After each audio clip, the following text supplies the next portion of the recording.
جیسے آپ کوئی تقریر منعقد کرتے ہیں اور اس میں کئی گھنٹے لگ جاتے ہیں، آخر میں جو آپ کے نزدیک سب سے بڑا کام ہوتا ہے آخر میں وہ کرتے ہیں، تقریب کا اختتام اسی سے کرتے ہیں۔ تو امام بخاری نے 16 سالہ محنت جو ختم کی، آخر میں جو حدیث لائی، آپ اندازہ لگا لیں کہ کتنی قیمتی حدیث ہے، غور سے سنیں، اس پر عمل کریں۔ نبی کریم صلی اللہ علیہ وسلم نے فرمایا کلمتان، دو کلمے ہیں بڑے قیمتی کلمے ہیں۔ نبی کریم صلی اللہ علیہ وسلم نے خود ان کلموں کی 3 صفتیں ذکر کی، قیمتی کلمے، حبیبتان الی الرحمن، پہلی صفت، وہ کلمے اللہ کو محبوب ہیں، پسند ہیں، اور جب یہ 2 کلمے اللہ کو پسند ہیں، ان 2 کلموں کا پڑھنے والا، ورد کرنے والا، ظاہر ہے کہ وہ بھی اللہ کو پسند ہوگا۔ جو کام اللہ کو پسند ہے ان کاموں کا کرنے والا بھی اللہ کو پسند ہوتا ہے۔ اور دوسری صفت خفیفتان علی اللسان، یہ 2 کلمے زبان پر بالکل ہلکے، آسان، ان پڑھ آدمی بھی سنے تو وہ بھی یاد کر لیتا ہے اور پڑھ سکتا ہے، کوئی مشکل حرف اس میں نہیں۔ اور تیسری صفت ثقیلتان فی المیزان، یہ 2 کلمے قیامت کے دن جب اعمال تولے جائیں گے ترازو میں، یہ بھاری ہوں گے اور نیکیوں والے پلڑے کو جھکائیں گے۔ کتنے قیمتی کلمے ہیں، غور سے سنیں اور ان کو یاد کریں اور ان کو پڑھتے رہیں۔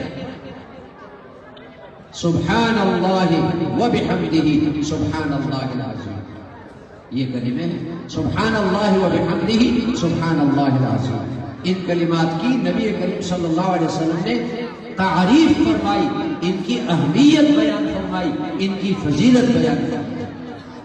اور یہ کلمے اتنے زیادہ اہم کیوں ہیں؟ علماء نے اس کی وجہ لکھی شراح میں کہ اللہ تعالیٰ کی صفات 2 قسم کی ہیں۔ ایک قسم کی صفات جن کو صفات جلال کہتے ہیں، عظمت والی صفات، ان کو تنزیہات بھی کہتے ہیں، تنزیہات۔ مثلا سبحان اللہ، سبحان اللہ کا معنی اللہ پاک ہے۔ کس چیز سے پاک ہے؟ محتاج ہونے سے پاک ہے، کھانے پینے سے پاک ہے، بیوی بچوں سے پاک ہے، عیبوں سے پاک ہے، بیماریوں سے پاک ہے۔ ان صفات کو صفات جلال کہتے ہیں یا تنزیہات ہیں۔ اور دوسری قسم کی صفات اللہ کی، ان کو صفات جمال کہتے ہیں، خوبصورتی والی صفات۔ اللہ جمیل ہے، خوبصورت ہے، خوبصورتی والی صفات، ان کو محامد بھی کہتے ہیں۔ جیسے ہم کہتے ہیں الحمدللہ، سب تعریفیں اللہ کے لیے ہیں، رحمان ہے، رحیم ہے، رؤوف ہے، کریم ہے، یہ صفات جمال ہے۔ تو سبحان اللہ، یہ جو پہلا کلمہ ہے، یہ تمام صفات جلال پر مشتمل ہے، گویا کہ اس نے تمام صفات جلال کو اپنے اندر سمیٹ لیا۔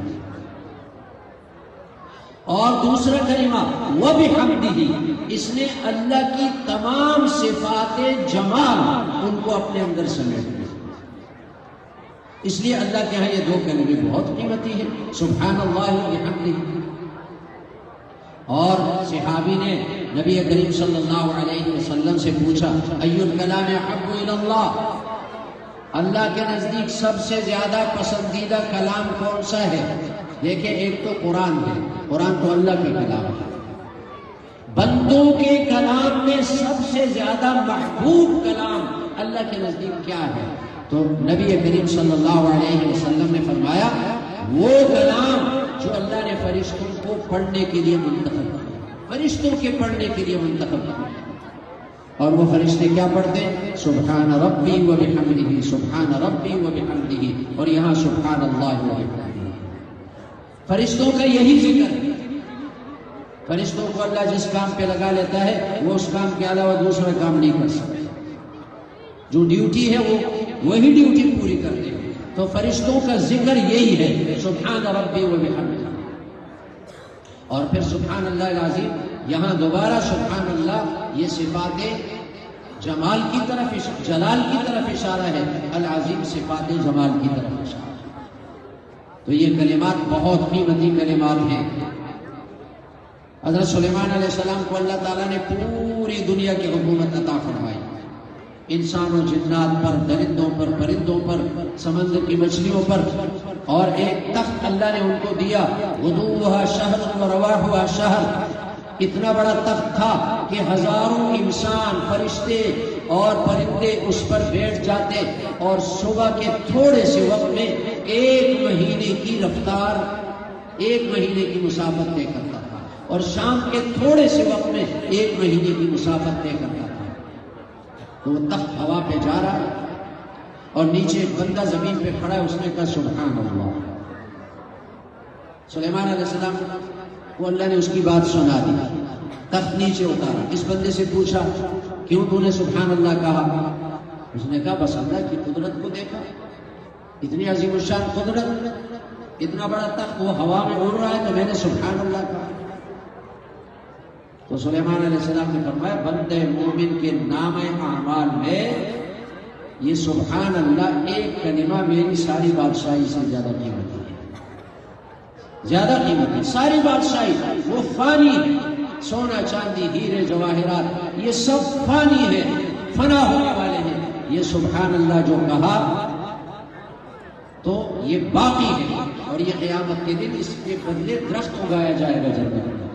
تو ان کلمات کو اپنا معمول بنا لیں، اور یہ طلباء بہت خوش قسمت ہیں کہ اللہ تعالیٰ نے ان کو یہ دولت عطا کی، اور یہ ان کے والدین بھی خوش نصیب ہیں، اور یہ پورے علاقے والے زندہ کیش تربت والے خوش قسمت ہیں کہ اللہ تعالیٰ نے آپ کو یہ جامعہ اصحاب صفہ کی صورت میں یہ عظیم الشان مدرسہ دیا، اور آپ کو یہ علماء آپ کو دیے، مفتی مراد جان صاحب، مفتی عمران صاحب اور مفتی احمد شاہ صاحب، اور یہ دیگر علماء کرام جو پیچھے کبار علماء کرام تشریف فرمائے، ان علماء کی قدر کریں۔